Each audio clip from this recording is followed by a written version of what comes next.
Okay, let's get going here.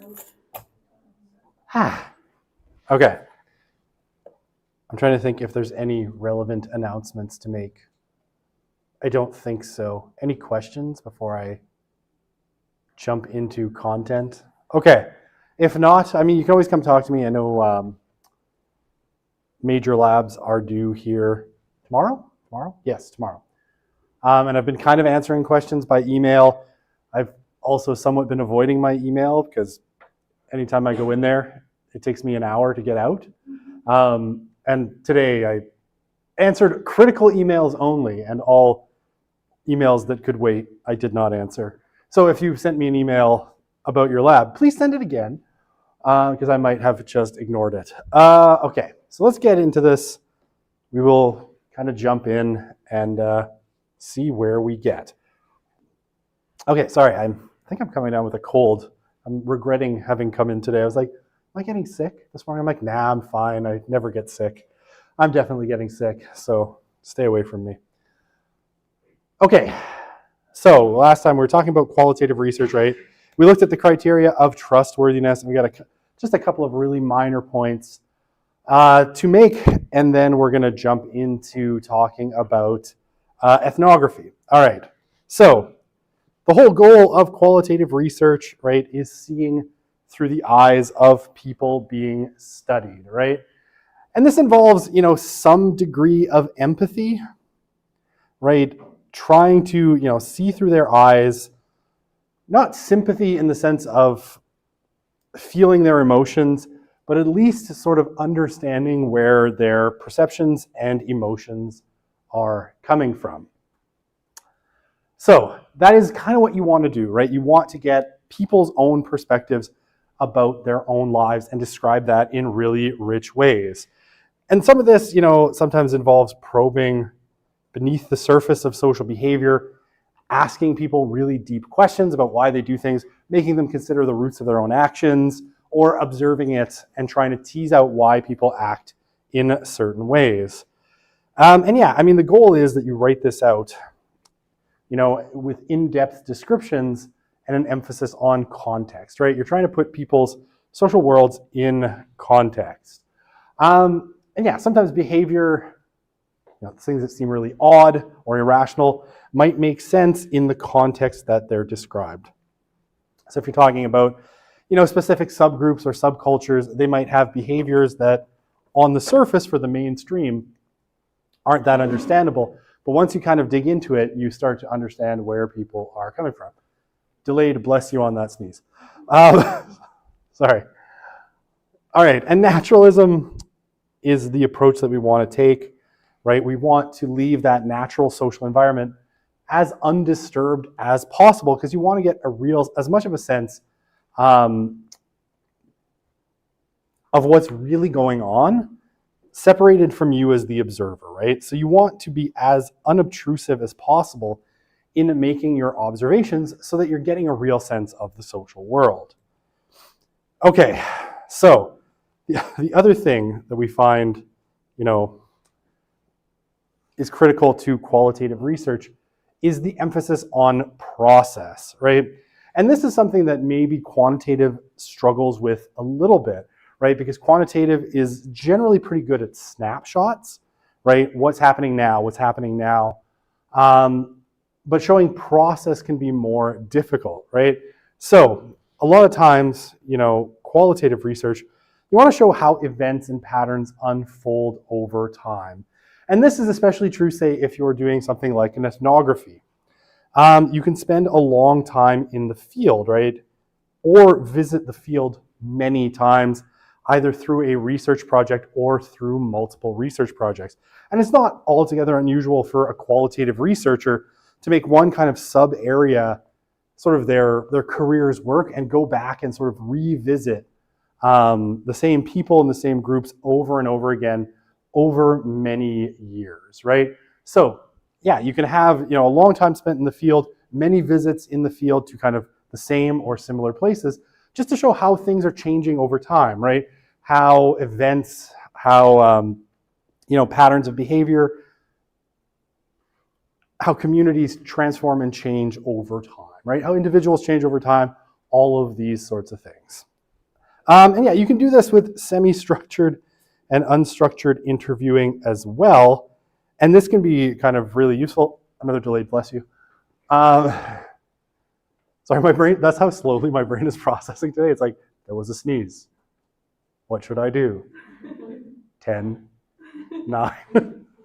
You could just tell. Oh, not that I'm usually whip quick with anything, but it's definitely a delayed kind of reaction here. Okay, so you can do this with semi-structured or unstructured interviewing as well. And you can do this using, a life history approach or sort of biographical or historical approaches. And like when I was talking about the Russian TV industry, right? I was talking to people who were there like in the 90s when it kind of separated, when the Soviet Union collapsed and it became its own country and they restructured their TV industry. And then, people would tell me, okay, this happened. And then here, this is an anecdote. And, I kind of followed it on to, from, when did I start? I think the first person had been there in 1993. And then I got their account, stopping in 2020. Oh, no, it wasn't 2020. It was 2017. I'm getting my life mixed up, right? So they told me kind of their history of, how things changed and certain inflection points and shows they worked on, right? And you can do this with anything, right? You can do this with people's work experiences, with their, their life, raising of their kids, if you're interested in like prison research and stuff, their childhood and their multiple stints in incarceration, right? You can, through interviewing, you can sort of get people's life stories and maybe show how, what happened here, goes on to influence what happens here, which goes on to influence what happens here, right? And that's kind of the goal of qualitative research. In some sense, is to tell those stories of change over time, right? How do you get from, the wreckage of the Soviet TV industry in 1992 to the relatively developed and free market capitalist system in 2017, right? How does that process work? How do the kinds of shows they made change over time based on market conditions and all sorts of stuff? And that's what you can do with qualitative research in lots of ways. Okay, does that all make sense? Okay, perfect. I see nodding. I'm sorry, I brought back the koala for a repeat engagement because I think it's funny. I like puns. Sue me. Okay, so when you talk about, how do you structure a qualitative project, generally speaking, the research questions are pretty general, especially early on in the research. And you're, with a kind of grounded theory approach, you're going to be refining that question over time. And I always joke, like, this is my kind of weird quirk of writing, and absolutely how I've done basically every big writing project I've ever had, is I write an introduction. I have space to write on this slide. I write an introduction and then I write out the whole, let's say it's a journal article or my whole dissertation, and I write the whole thing and then I write my conclusion, and then I'm like, because I think while I write, and then I write my conclusion, and then I go back, I delete my introduction, copy and paste my conclusion into the introduction, sort of rework it a little bit, because by the time I hit my conclusion, I'm like, aha, this was what I was writing about the whole time. And then, write a new conclusion that doesn't just repeat what was in the introduction. That is part of my writing process, but that's qualitative research a lot of times, right? And I remember being like this, doing my master's especially. It was like, basically, I rewrote my research question after I'd finished writing my master's thesis, went back and tweaked the whole thing so it all fit together again, and was like, huzzah, this was what I was doing the whole time. Again, I have a weird process, and sometimes I think while I write, and if you know that about yourself, you can totally do that. So you're going to develop that research question as you go. Typically speaking, right, there's no theory driving the research. And I'll say, I want to nuance this a little bit, because this is like your theory, right, of the material. Often, when we talk about qualitative research, you might have a grand theory,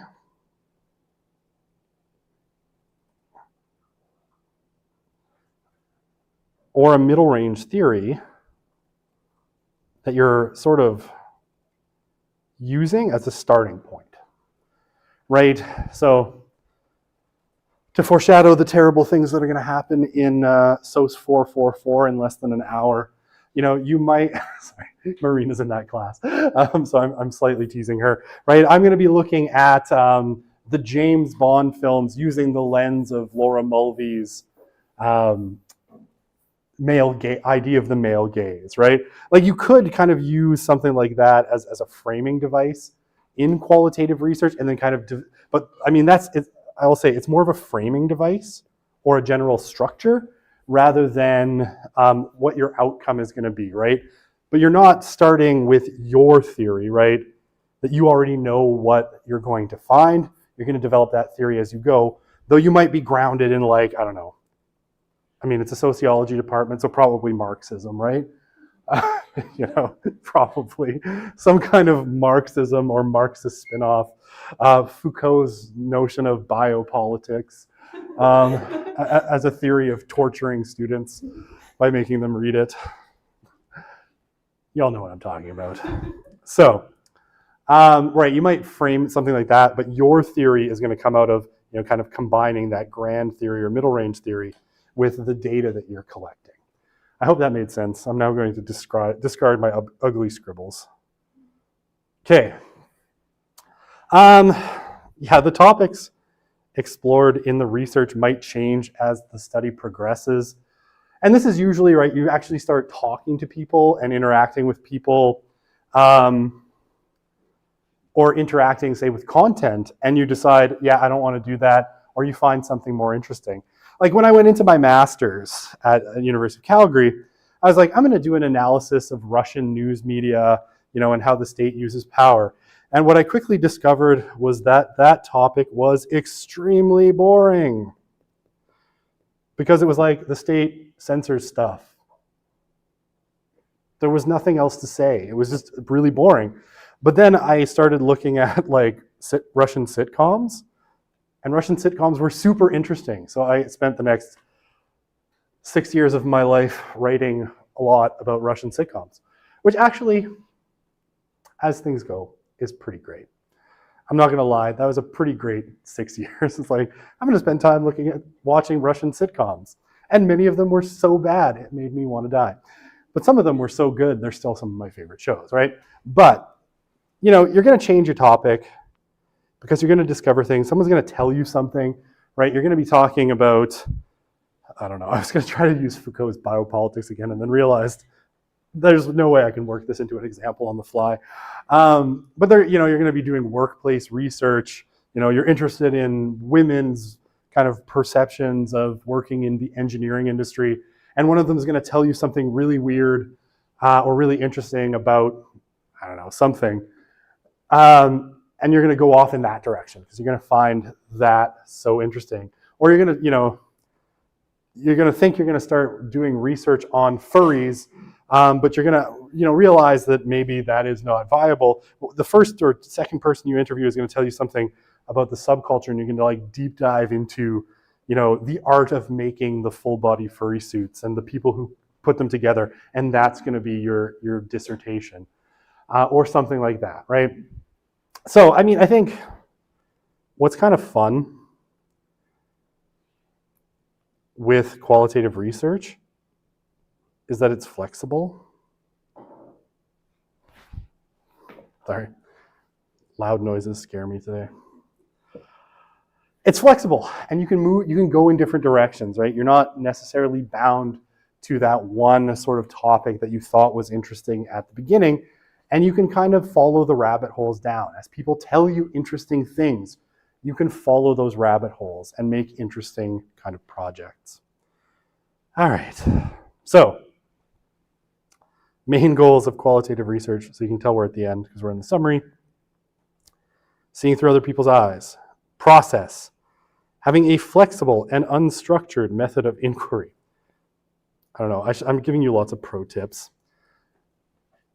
this is, okay, I do have to say this, especially at a like master's and PhD level. There are beautiful things about having an unstructured method of inquiry, unless you're the kind of person who doesn't have any discipline, in which case you fall down every rabbit hole that you run across and you never finish. So, great thing, you can explore lots of different subject area.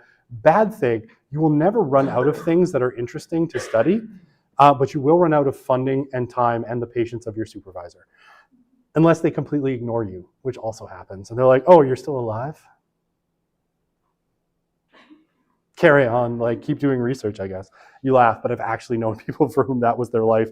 And at one point it was just like, yeah, I'm done. I'm leaving academia. Academia is a scam. And I felt bad for them. But in one way, one less competitor. So, never push them over the edge, but don't stop them from going over the edge either. Dark thoughts. All right. So anyway, it's great, but also it's something that you can get lost in. Once you have tenure, you can lose yourself in it. No one cares. But not that any professor has ever done that. But definitely, it takes a certain kind of personality. Yeah, you get to really understand, a people, group, or case study. I will maintain that almost nobody knows more about Russian TV than I do. Sadly, maybe. Not that that's helped me in life, but it's a flex. I know more about Russian TV than almost anyone. Certainly anyone in the English-speaking world. No one cares, but it's good to know. And I mean, if you're kind of the activist scholar, you can pursue social justice and bring about social change, or at least hope that your research is going to kind of bring those things about. But there certainly are folks, that use their research for advocacy. My favorite is always Justin Pichet. You laugh. Why do you laugh at Justin? Justin Pichet, he's in Ottawa, and he's a decarceration scholar, right? And he argues in his research that we should get rid of prisons, for reasons he can't understand. No one will let him do research in prisons. Go figure. Okay. So critiques, so scary. Generally, right, the big one is that it's too subjective. That qualitative research is too subjective. It's impressionistic. It's often based on kind of the impressions the researcher gets, and it can be, there can be bias from personal relationships developed during the research. And some people get really close to the people that they're doing research with and really come to sympathize with them, and it can be a problem. And I know, like with the prison project that we're doing right now, my boss, I don't have to do this because I just work there. My boss has had to pull people out of the field, right? Because as a researcher, she felt like they were identifying too closely with the incarcerated people, and they were kind of losing their objectivity. So, can you put grown adults in a timeout? She's put grown adults, like researchers, PhD students, in a timeout, basically, and what amounts to an academic timeout.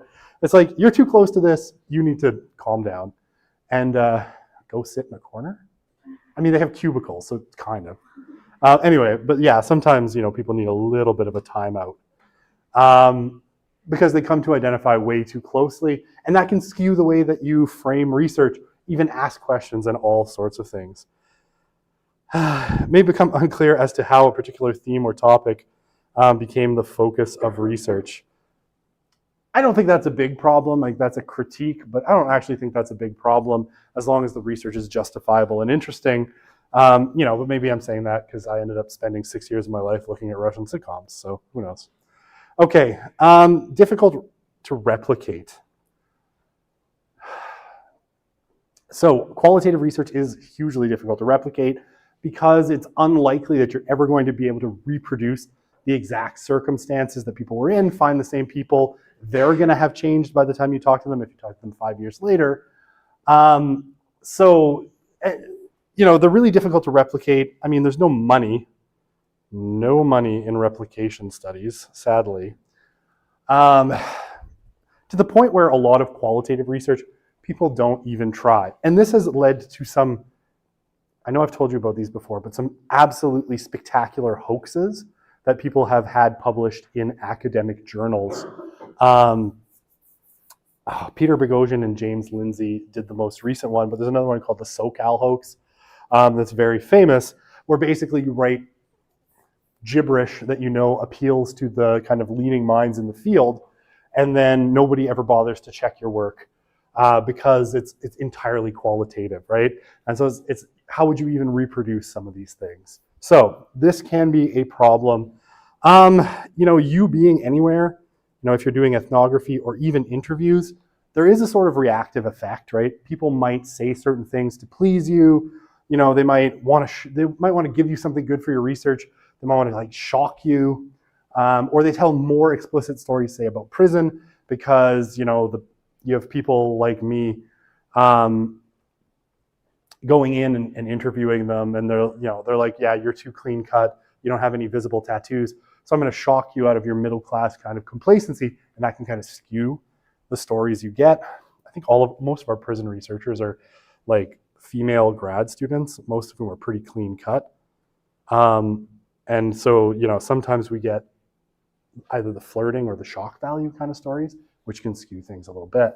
And yeah, subsequent researchers will bring different reactive effects, so it makes it really hard to replicate. And yeah, I think we've talked this issue to death, so I won't reiterate it too much. Generalization is really hard in qualitative studies, right? Can you take Russian TV and generalize that to Chinese TV? Can you take Canadian prisons and generalize that to say, well, I'll tell you a story. We had someone come in and do a talk for us from Norway, right? Great guy, really nice. Prisons in Norway are like spas, right?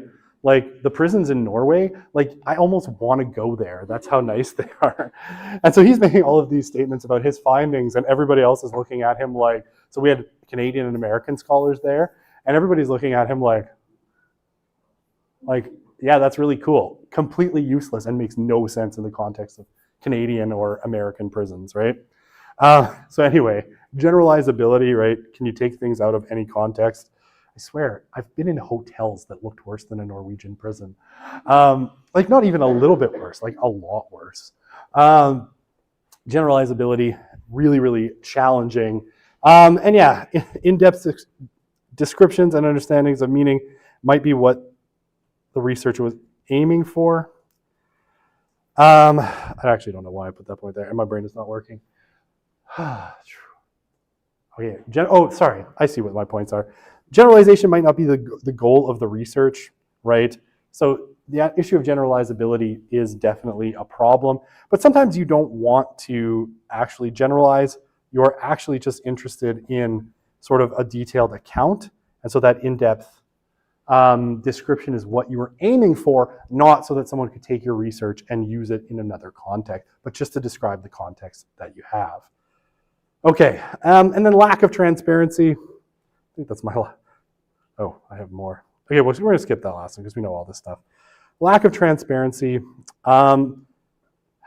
Sometimes it can be hard to figure out how the research was conducted, why certain people were chosen for in-depth interviews. I think most of this can be cleared up really easily by a methodology section in anything you write, right? And sometimes, I did a snowball sample. I talked to the people who would talk to me.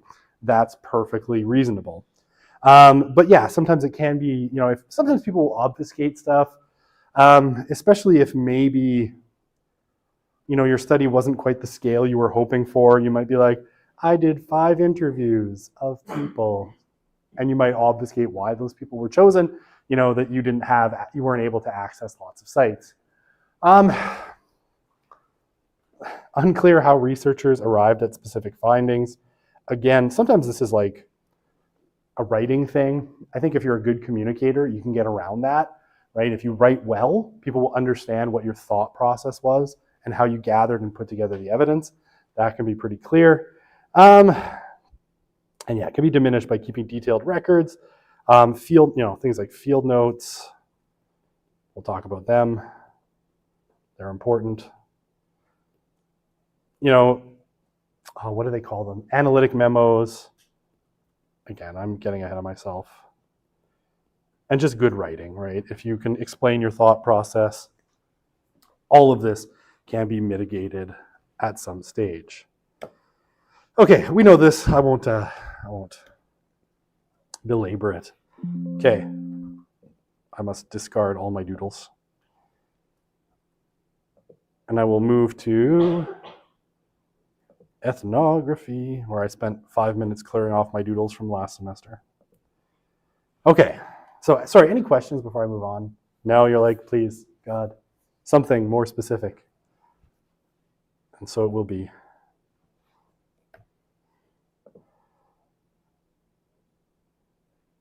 I really like this new pen. It's much nicer than the old pen. It never skips. Even though I had to steal the computer from IST by reformatting it. I really like it. Okay, I guess I didn't have to do that, but I didn't want to use PowerPoint 2016. I don't know why. All right, so ethnography, right? So this is the first of our big qualitative methods.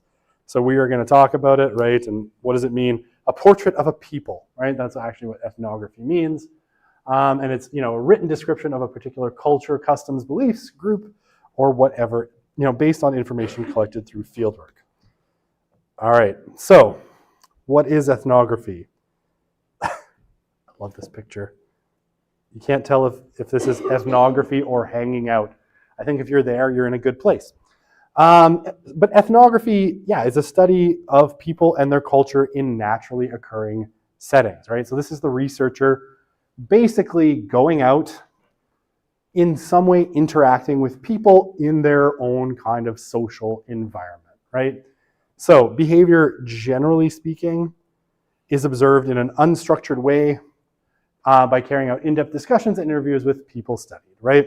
So you go, you see, maybe you interview people, and a lot of ethnographies involve interviews. And the goal? Describe the life of the community from the point of view of the participants with as little impact as possible. And by immersing yourself as the researcher in that social setting for a long period of time, sometimes even years, right? Okay, so I don't know why. This also amuses me, but this reference is very old now.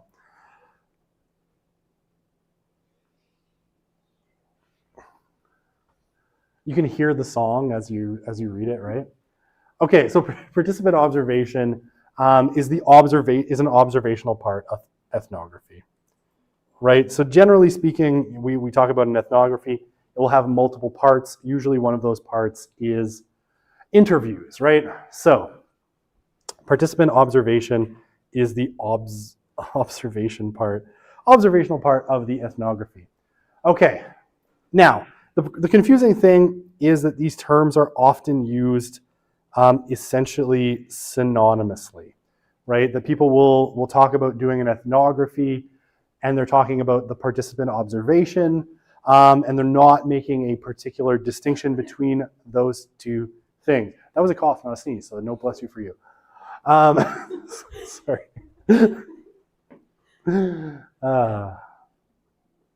I'm wacky, I'm sorry. So, ethnographies will always include participant observation, but also typically individual interviews, maybe focus groups, studying documents if you're in a place where there are documents, right? For instance, I've known of people who do gang research, and they do ethnographies with gangs. There are no documents when it comes to gangs, so there's no document review, or artifacts of the community. Whatever it happens to be. But an ethnography generally involves more than just, that participant observation. There's usually other aspects to it. And a participant observation is a key part, but not the only part. And another confusing term, ethnography sometimes refers to a written account about a particular qualitative research project. So you wrote your ethnography, right? So I wrote this ethnography. Sometimes it's also used that way. So the word has multiple meanings, which can make it a little bit confusing.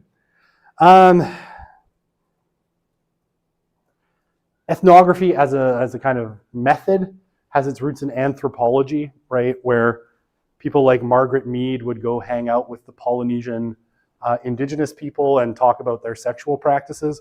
because academics got to keep it freaky all the time.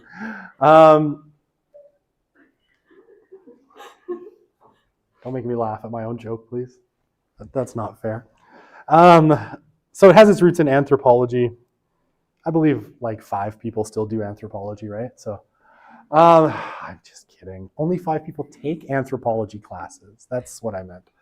I only say this because I literally sat in Anthropology 100 for like one lecture, and it was the introduction, and it put me off so hard that I've never considered anthropology ever again.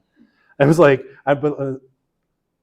the professor, and probably just to scare students off, was like, look to your left and your right. Cling to these people. They'll help you through this course. And I was like, can I get the fuck out of here? And I did. And I registered in something else. It was fun. But yes, so I will constantly make jokes about how stupid anthropology is based on that one experience and nothing else. Also reading a ton of anthropology. But here we go. I don't think anthropology is stupid. I'm just kidding. We got to beat on our fellow people in the field and prop ourselves up. So don't take any more anthropology courses. Only take social classes, preferably with me. So I can make the case that I deserve a pay raise. It's like, I attract so many students. Give me more money. Okay. Not that I'm trying to do that. You heard nothing. I'm sorry. I'm in a goofy mood. Always, I guess. All right. So access to the field. This is genuinely probably one of the hardest things. Sometimes it might be super easy to get access to a particular social setting, and in other cases, it's going to be super hard. By the way, this does not apply to your major labs. You're going to be fine. Or the midterm, everyone passed. It's all good. So, access to the field, right? Key point in ethnography. Obviously, if you have access to the field, it gives you a chance to do the research that you want to do. There are 2 basic kinds of settings that we can talk about. One is the easy ones, and one is the hard ones. Open or public settings, right? Typically, open settings, public parks, downtown sidewalks, out on the street, in the hallways of the university, places where people are allowed to be, a movie theater, whatever it happens to be. Places that people are allowed to be in public, and where, very importantly, people have no reasonable expectation of privacy, right? So you can do research in an open setting without things like consent because your participants, or the people that you're observing rather, I wouldn't call them participants, have no reasonable reason to expect that anything they do in a public space is going to be private, right? So if you don't have a reasonable expectation of privacy, you can't complain that somebody observed you, right? Now, obviously, in your own house, right, in a private setting or a private institution, you would have a much greater anticipation that what you're saying or doing is private unless you've consented. Okay, closed settings, and these are the ones that are going to be an absolute bugger to get access to most of the time, are those with some kind of boundary or restriction to access. And this can range from, this can be just about anything, right? This can be, you want to learn more about what it's like to be a recovering alcoholic, so you want to go hang out at a AA meeting, right? Because that's a private setting, you kind of need some kind of person to grant you access. A company, if you want to talk to people that are working at a company, prisons, you can imagine any number of closed settings where you're going to have probably some kind of Gandalf-like figure where you're like, I would like to come in here and do research, please. And they're going to be like, you shall not pass. The secretary is usually the one, or the administrative assistant at the door. No, you cannot do that. Okay. Always be yourself, except when you can be a secret agent. Then be a secret agent. So, overt ethnography. So, that is where the people being studied know they are being observed by a researcher. And typically, right, they've given consent, they know you're there, you're probably wearing a neck tag that's like a lanyard with a tag that says researcher on it. to identify yourself. Or, if you're in a group, you've been introduced to the people that are part of that group and they all know why you're there. And, generally speaking, they have given consent to talk to you or have themselves observed or any of those things. This is going to be way more common, right? Overt ethnographies are going to be way more common because of, research ethics. The Research Ethics Board is much more likely to approve an overt ethnography than a covert one, right? So a covert ethnography, the people being studied don't know they are being observed. And obviously, this has many ethical concerns, and it's difficult to implement so overt ethnography is preferable. You have to make a really strong case to a research ethics board why you would have to do this, right? So that, say, reactive effects would be so huge that just your presence there would change how people behave and you wouldn't get a really clear picture, and that the topic is important, right? So there are some examples of these being done. I'm trying to think of them, and my brain is breaking at the moment. I know there were essentially covert ethnography done of gay men in their meeting places, like bathhouses and public restrooms back in the 1970s, where people would just hang out there and not tell the people that they were observing them, and that was kind of icky, and it's raised all sorts of ethical concerns over time. But my kind of joke of you want to study the furries, so you put on your furry suit that you purchased for research and you go live among them would be this kind of thing. But obviously it has some ethical kind of worries, because if they don't know they're being studied, is it really fair to them? Okay. So, open settings, closed settings. How am I doing for time? 10 minutes? I think we're doing okay. My throat is not, but other than that. So, type 1, overt. Overt public setting, an open public setting and an overt role. You have these studies, right? Study of Toronto raves, where Wilson and his team went into the Toronto rave scene and just sort of hung out and observed people and wrote about them. And Totten's 2001 study of youth gang members, right? So they hung out with them, told them who they were, and observed what they were doing. And then covert roles, this is the one, Desroches, updates on homosexual activities in public washrooms, right? Where it's an open and public setting, but didn't disclose what he was doing by hanging out there. And then closed settings, overt. So this one's fun. I'll talk about it in a sec. Closed settings, right? So Carabinot's study of 2 Canadian youth shelters, right? So obviously Carabinot had to get permission from the youth shelters, was wearing a researcher name tag, got consent from the people they interviewed, and all of that stuff.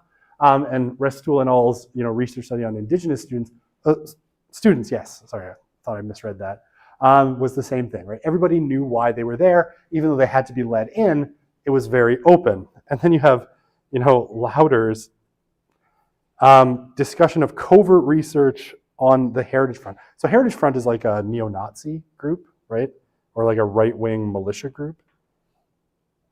And some people have done research on Heritage Front by doing things like hanging out in their internet forums, right, and pretending to be a member, or actually joining the Heritage Front and pretending to be a member. Not recommended, as that is super dangerous, right? Because these are the kinds of people that will, if they find out what you're doing, kill you.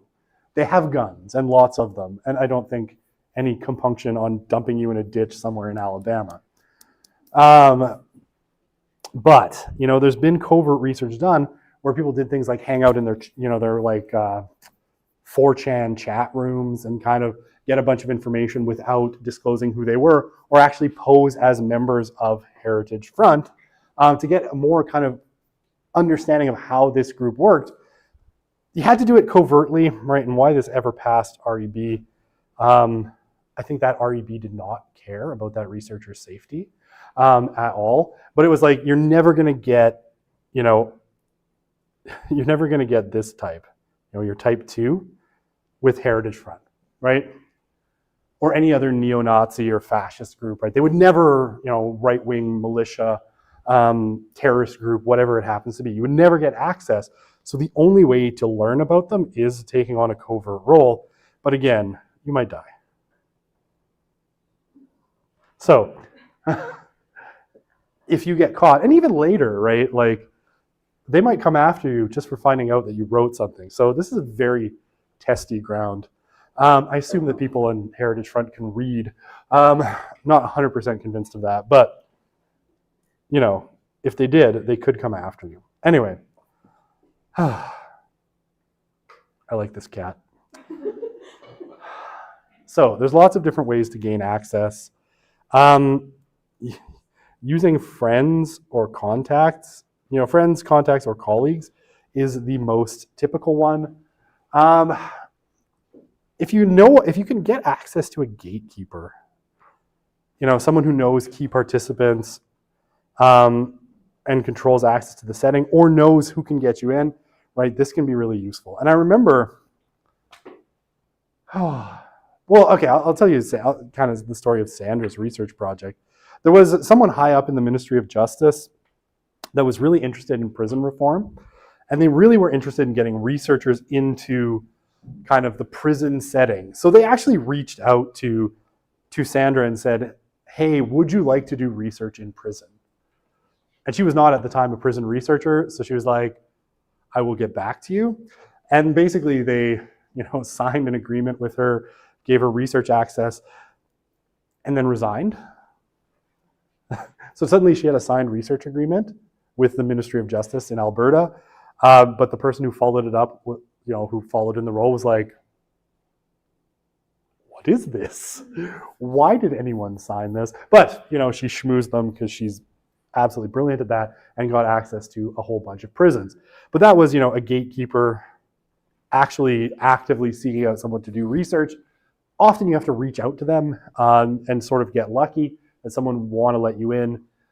Introduce the researcher to the field, right? Let you in, get you access, give you permission to be in enclosed spaces, all sorts of things like that. And these can vary from very easy to get, right? Like let's say you wanted to do research on like a church or a mosque or a synagogue. You could reach out to the appropriate religious leader and be like, hey, could I come and do research in your setting? I just want to maybe interview a few people, and probably, you're going to get if you can find anyone that's interested, yeah, that's fine.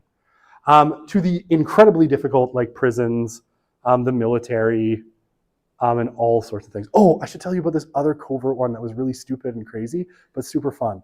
And maybe I'll end off with that. So this person, they signed up to join the RCMP, right? And they actually went, they got recruited, they passed all the testing, they went to the training depot and basically did a covert ethnography in Regina of their fellow, kind of candidates in training, and wrote about the experience of what it's like to do research, to be an RCMP recruit and go through training, and wrote it. And then 2 minutes after they passed, they quit and went off and wrote their PhD on it, and never told anyone on the research site that this is what they were doing. And somehow they got this passed to the Research Ethics Board. And I thought that was absolutely wild. And that's the thing that people will sometimes do, right? Don't do that. That's crazy. You'll never get that past research ethics. But couldn't get access to Depot in a legitimate way, so found a less legitimate way to do it. Okay, yeah. Last thing, someone to vouch for you, right? A sponsor, and sometimes you have to offer something in return. Your eternal soul, maybe, or a copy of the finished study or something. I don't know. All right, why don't we come back on Friday? We'll talk about closed settings some more. I'll see if I can think of some more wonderful examples. And now I'm going to go make myself a cup of tea.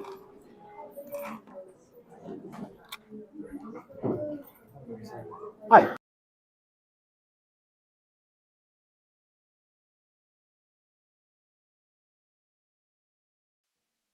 Yes. Okay. Let me slow. I probably did, but I've been, like I said, I've been kind of spotty in my email. Sorry, what's the name? Yeah, Chen. It's about the extension. Oh, Chin? Chen. Chen. Chen, okay. Steven? Second. Oh, that's not. Oh, there it is. Okay.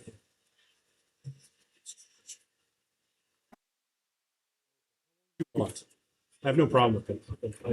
Go to Saturday, that'd be great. Sure. Just like, get it done. I just want to get 30 minutes. Yeah, that's right. Yeah. Sure. I will flag this so that I put an extension on Awesome. it. Thank you so much.